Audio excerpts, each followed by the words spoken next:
Welcome to sports, everybody. The official opening ceremonies for the Bahamas Softball Federation's National Championship should be underway as we speak over in the big yard. That will be followed by Game 1 in the ladies' best-of-5 series between the Proper Care Pool Sharks out of New Providence and the Grand Bahama-based Kitties Boutique Cats. From there, it's Game 1 in the men's series between the U.S. Gold Panthers out of Grand Bahama and AGCO Big Tuna from Eleuthera. Big Tuna ace Edney the Heat Bethel won the championship with Eleuthera last year when he was with the DRS Jets, and this time around he's expecting much of the same. I promised them this year, after they've been playing for a lot of years and never been this far, I tell them, man, I'm going to give them a chance, and we get some very young players and they're very talented. I'll be there tonight and I'll show the fans that I still have it, and, the heat is back. That fastball's still moving. Still moving, they still can't catch up with it. We're going to deal with the pitch and score some runs, and we're going to walk away as winners. Now, the men's series should be quite an exciting one, considering that Grand Bahama has also predicted victory. However, despite what happens on the field, there still seems to be some issues going on off the field, according to President of the Grand Bahama Amateur Softball Association, Brian Ninja Neely. Those teams in Nassau, especially the men team, they believe it's just an open spot for them every time there's a nationals. Like, hey, this spot is for me. Nobody supposed to take this spot. But I hope they just let this thing go by and realize that, hey, it's a Freeport, Eleuthera, Nassau ladies, Grand Mama ladies. Let this thing be. I mean, you had your chance. This weekend was gone. You failed to beat Grand Mama. Now you on the radio crying and making all kind of noise. We not for that. And I hear lists up that they coming down the Andros to cause a little confusion. We are not into that. So we go in there. Our teams from here go in there to be paired and play our game the best we can. Now, this definitely is not the ideal situation to be dealing with, but hopefully cooler heads will prevail so that this weekend can be a big one for softball in the country. I know a lot of you want to be in Andros, but for those of you who cannot make it down there, have no fear. ZNS Total Sports will have you covered from start to finish. The team of Julian, Gibson, and Charles Fisher will provide live radio coverage on 104.5 FM and 1540 AM starting tonight and running through tomorrow. Julian will also have all the video action for you over the weekend, so be sure to tune into TV 13 for the Bahamas tonight. Well, the final 4 spots in the BAISS Private School Softball Championships on the line yesterday at Freedom Farm in Yamakra. Charles Fisher starts us off with a look at the juniors. Let's begin with S.A.C playing heads. A ball, run on second, trying to steal. Don't even think about it. Soft hit by S.A.C. A run will score, but no play by the Comets. Confusion on the plate. Strikeout, but ball gets away from the catcher and another S.A.C run. The big red machine of S.A.C runs not coming on hits, but errors and pass balls by QC. Here's a hit, lefty to left field, and 2 runs will come in. S.A.C wins easily, 22-8.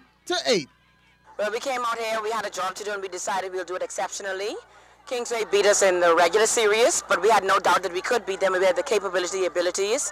So we pulled ourselves together. We had a job to do. We had a plan, and we executed that plan. So therefore, we came out victorious. We played very well. I'm very proud of my team and what they did, the excellence that they brought out in practice. We didn't thought that we was like on the right track, but when we came out here, we was very aggressive. You know what we was planning to do. Well, we came out here scared. We didn't know what we was going to do. And at the end, last year was the same thing. We lost to them. We came and we beat them again. So we're really proud to make the championships, and hopefully we'll beat the other team in the championship. Just like girls' game, throwing errors key. Overthrow at first by Kingsway, and here comes S.A.C. Another bad pitch. Sinks catcher can't come up with it, and here comes S.A.C again. S.A.C cruises into the championship with a 22-8 win, their first trip in 2 years. We had a great game, little mistakes here and there, but all around we had a good game. Pitching, a lot of strikes, no walks. That was a good game. We made errors here and there, but during the end of the game, we picked up our bats and we was able to pull off the victory. So you see Charles that we signed this in the championship. We wasn't hitting the ball regular. All season we played them and we hit the ball straight to them last time, right? Today we saw we could hit the ball. We practiced for the fast pitch and the lob. S.A.C with the junior sweeps into the championship. The boys now face Charles W. Sanders Cougars. The girls will battle St. Andrews starting Monday. For ZNS Total Sports, I'm Charles Fisher. All right, thanks a lot, Charles. Now, senior boys and girls also taking to the field yesterday. For more on that, we swing it over to Julian Gibson. A Category 5 hurricane rode into Freedom Farm yesterday and totally destroyed that big red machine from S.A.C. The hurricane tore the doors off that red breakdown train. The hurricane also blew out the windows. NEMA has been called in to assist in the damage to that big red machine. International relief efforts are also underway, and St. Andrews will be collecting any assistance they can get to assist S.A.C senior boys from that 32-8 trashing. You know, our concern was coming out and basically putting pressure on S.A.C. And once we were able to do that in the bottom of the second, then we were able to basically control the game. So it was a good win for us, and it gave us a chance to go and defend our championship again. We played a good game, the pitching was good, and our batting came through today. Where you got a pitch from? It looked something like a change up and a drop ball. As a secret pitch man. Yeah. You was that against Nassau Christian Academy? Yeah. In the senior girls' sudden death playoff game, principal of Queens College, Andrea Gibson, my auntie, she should be the proudest woman on the planet today. Her Comets held off Nassau Christian Academy to win 14-11 to move on. I think we played with a lot of spirit, and we came together as a team, as we always do. And we just came out here determined to win. QC hasn't done this in quite a while, so very proud to make it to the championship. We played very well. I believe we did our best today. We put it out because we wanted to go straight to the championships. I think we performed exceptionally well.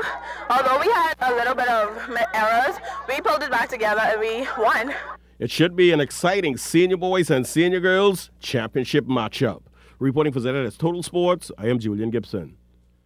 All right, thanks a lot, Julian. Well, the Government High School Cross Country Championships get underway 9 o'clock tomorrow morning at Fort Charlotte. Sports officer in the Ministry of Education, Evan Wisdom, telling us that this is a major event on the GSSA calendar, so more coaches need to get involved.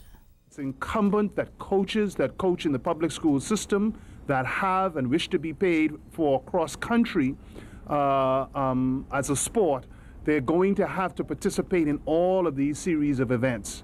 And our coaches will be remunerated for their services to our student athletes. Well, the 2011 Brajaxba Fall Classic is on for tomorrow, starting 10 o'clock at the National Tennis Center. The Classic is for youngsters between the ages of 5 and 10. And according to organizer Bradley Bain, this is the perfect opportunity to put the recently implemented Play and Stay program to the test. It's focusing primarily on short court and mini tennis. Short courts are where kids play on a 60-foot court and they use the orange balls. And mini tennis is a 36-foot court where they're using the court sideways, where they're using double line to double line, and they're using the red balls, sanctioned by the BLTA. So kids who play in this event will get ranking points. So they'll have a ranking point towards their national rankings. The B3 is hosting a one-day conclave tomorrow morning to chart the way forward in track and field. We get that story tonight from Ricardo Lightbourne. The parks that are just sitting there with nobody doing anything, they're just being vandalized. If we put people in place, if we put managers in place, if we put officers in place from the Ministry of Youth and Sports to manage and to oversee activities that can be had at these parks, you would probably kill two birds with one stone, because you have, here it is that you have somebody that managing a wholesome program who being employed, and you have guys involved, so that their involvement will eliminate them from participating in other things. Now, of course, that was President of the Freedom Farm Baseball League, Greg Burrows, talking about implementing the use of public parks, getting some individuals put in place there for those to be managed more properly. We now go to that report from Ricardo Lightbourne, where he tells us about the B3's conclave that takes place tomorrow. Top one is, his name is Duffy Mahoney. He is responsible for high performance at USA Track and Field. Very significant. And then we're looking at the individual Lanford Levy, who is in charge of the Regional Development Center in Puerto Rico, that has all to do with training officials and training coaches. And then we have Nicholas Powell, who is a sports psychologist. And we feel those things are very significant to us going forward to 2012 and beyond. Bahamian track and field fans are looking forward to the 2012 season and a better showing from our athletes. The 2011 season was difficult for the B3As, and 2012 is going to be no easier. Number one is the Olympics. But right before, about 3 weeks before the Olympics, we have the World Junior Championships in Barcelona. And we are of the belief that the World Junior Championships performances there may be better than the performances at the World Youth Championships in France earlier this year, where we finished in 4th place, and we had 3 gold medals and 1 bronze medal. And we think that we would feed on that. The conclave will also be a venue for venting, concerns, and recommendations. Team Bahamas need to chart a positive course. And if there's something that we miss, we have the opportunity for people to bring it up at the sessions. We have who we call the experts to lend some things as to where they are and some of the places that where we wish to be. And we have some guidelines that we put together for coaches and athletes. It's going to be a new thing completely. We feel that what we have for the conclave will have everybody going home feeling very satisfied and wanting really to start a track meet the next day.